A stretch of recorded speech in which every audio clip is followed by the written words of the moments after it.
दोस्तों, या तो हमें हमारे महत्वपूर्ण ग्रंथों की कुछ कथाएं पता नहीं है, या फिर उनको हमने सिर्फ अपने परिवार से या अपने दोस्तों से सुना होता है, या फिर आजकल की इंटरटेनमेंट की दुनिया में जो मिलावटी रूप से हमारे सामने साक्ष्य प्रस्तुत करते हैं, उसके आधार पर हम अपनी धर्म ग्रंथों की चीजों को जानते हैं। इन्हीं कुछ घटनाओं में एक घटना है समुद्र मंथन की। आप लोगों ने समुद्र मंथन का नाम तो बहुत सुना होगा, लेकिन क्या आपने कभी ये जानने का प्रयास किया है कि समुद्र मंथन क्यों किया गया?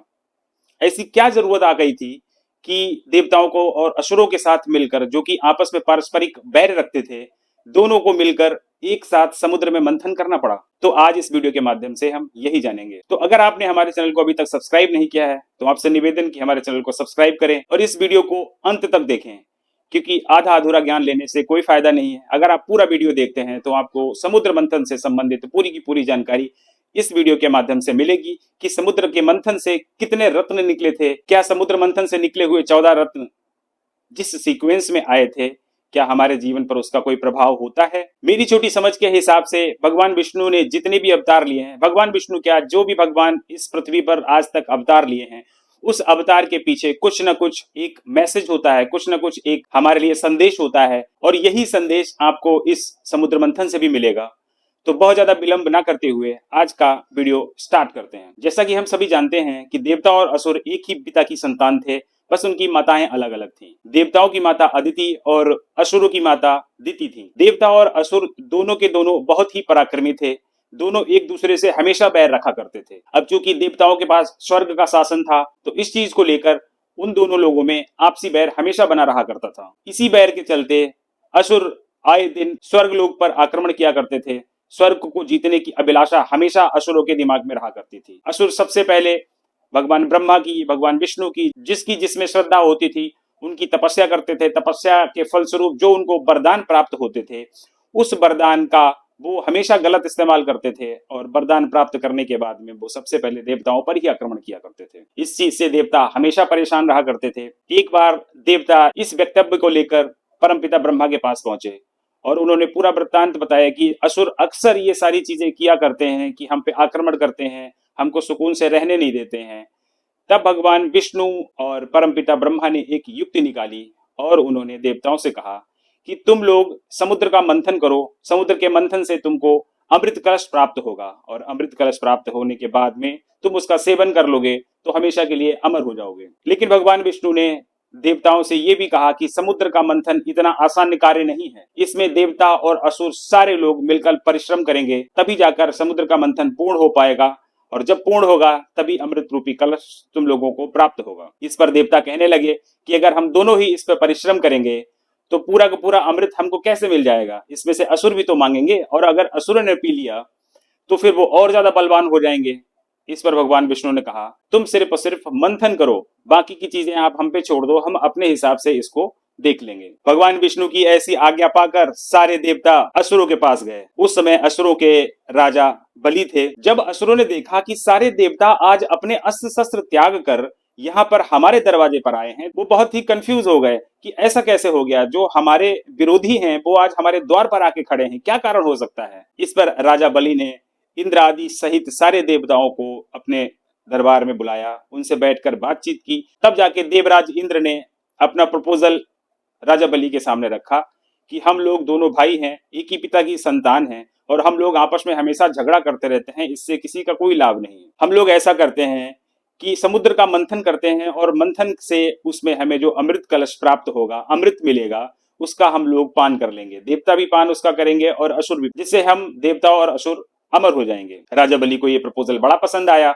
उन्होंने कहा, ठीक है, अगर तुम ऐसा करना चाहते हो तो ऐसा ही होगा। फिर देवता और असुर दोनों मिलकर भगवान विष्णु के पास पहुंचे। तब भगवान विष्णु ने असुरों और देवताओं को मंथन में उपयोग होने वाली सामग्री एकत्र करने के लिए कहा। अब सामग्री में कोई एक ऐसी चीज चाहिए थी जो समुद्र के बीच में रखी जा सके, जिसका आकार बहुत बड़ा हो। इस पर भगवान विष्णु ने देवताओं और असुरों से कहा कि आप लोग जाकर मंदराचल पर्वत ले आओ। मंदराचल पर्वत का आकार इतना बड़ा था, जो हमारे शास्त्रों में वर्णित है। कहा जाता है कि मंदराचल पर्वत 11,000 योजन उसकी ऊंचाई थी, और उतना ही वो नीचे भी था। अब सोचिए आप कितना विकराल उसका आकार रहा होगा। अब आप विचार करने वाली बात है कि अगर 11,000 योजन की उसकी लंबाई है तो चौड़ाई कितनी होगी उसकी। इस पर देवता और असुर जाकर मंदराचल पर्वत को उखाड़ने का प्रयास करने लगे, लेकिन चूंकि बहुत ज्यादा उसका वजन था, इस वजह से देवता और असुर उसको वहां से उखाड़कर क्षीर सागर तक लाने में समर्थ नहीं हुए। अब मैं सबसे पहले आपको बता दूं कि क्षीर सागर क्या है।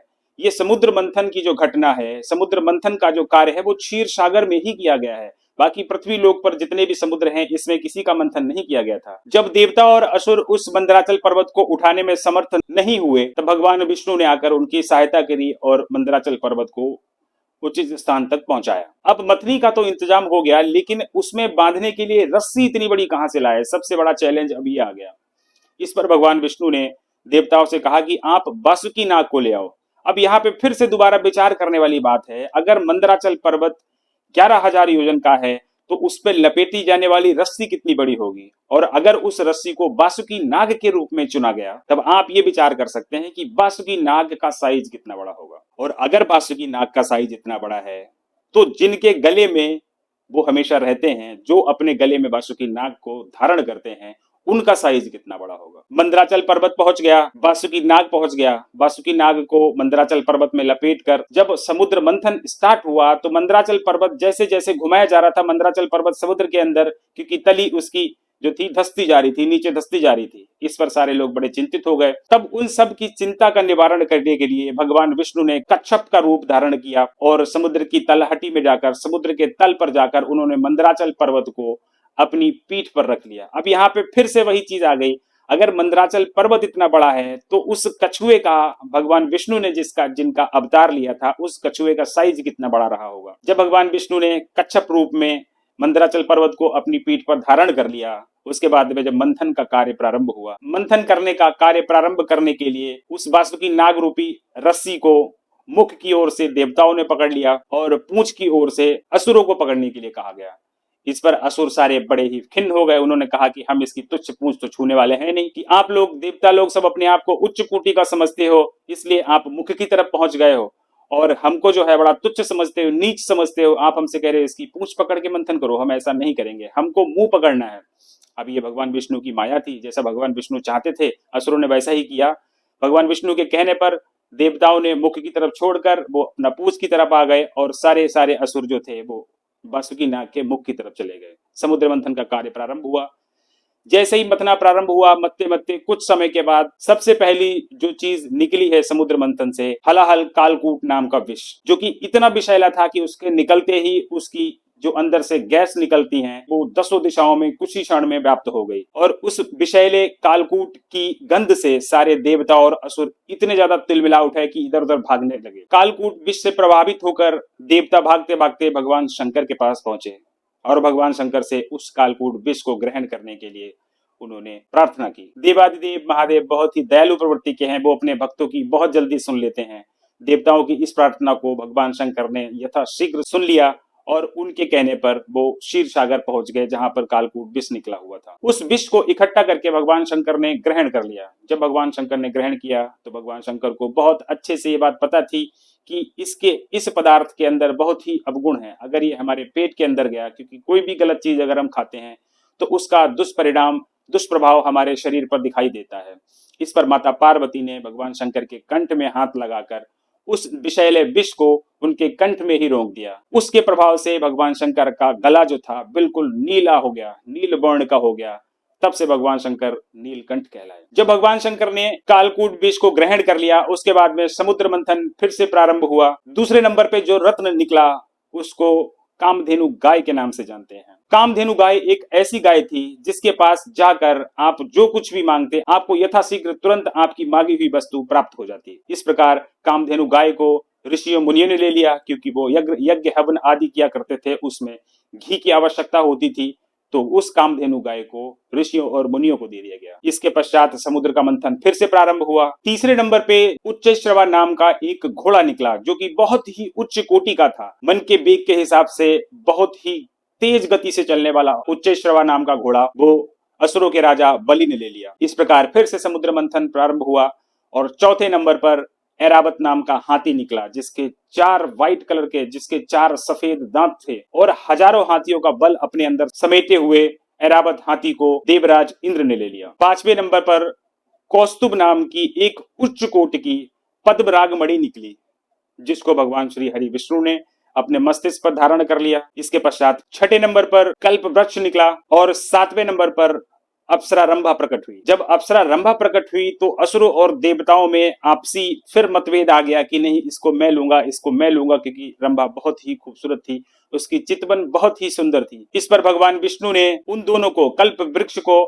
और अप्सरा को, स्वर्ग भेज दिया। सातवें नंबर पर अपनी अनुपम शोभा बिखेरने वाली माता लक्ष्मी प्रकट हुई, जिनको भगवान श्री हरि विष्णु ने ग्रहण किया, जो आगे चलकर श्री हरि विष्णु की अर्धांगिनी कहलाई। इसके पश्चात फिर से समुद्र का मंथन कार्य प्रारंभ हुआ और आठवें नंबर पर वारुणी नामक कन्या निकली, जिसको सुरा के नाम से भी जानते हैं। सुरा मतलब शराब, जिसको असुरों ने ग्रहण कर लिया। तत्पश्चात अपनी मनमोहक खुशबू बिखेरने वाला पारिजात का पुष्प प्रकट हुआ। उसके पश्चात पांचजन्य नाम का शंख प्रकट हुआ। इसके पश्चात श्वेत रूप धारण किए हुए चंद्रमा प्रकट हुए। अंततः जिसके लिए समुद्र मंथन का कार्य किया गया था, श्री हरि विष्णु के अंश धन्वंतरी अपने हाथ में अमृत का कलश लेकर प्रकट हुए। जब धन्वंतरी अपने हाथ में अमृत का कलश लेकर निकले, उस समय देवताओं और दानवों में छीना छपटी बच गई कि नहीं, पहले मैं ग्रहण करूंगा, फिर पहले मैं ग्रहण करूंगा। इस प्रकार की छीना छपटी चली रही थी कि उसमें से दो असुरों ने वो अमृत का कलश धन्वंतरी के हाथ से ले लिया और वहां से भाग निकला। जब वो वहां से भागा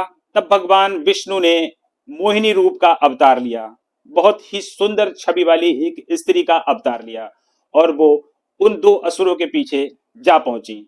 जिस जगह पर असुर उस अमृत कलश को लेकर बैठे थे, उसी स्थान पर मोहिनी नामक अप्सरा उस स्थान पर जा पहुंची। असुरों ने जब इतनी सुंदर स्त्री को देखा तो फिर वो अपना आपा खो बैठे। उनके समझ में ही नहीं आया भगवान श्री हरि विष्णु की ही ये माया है।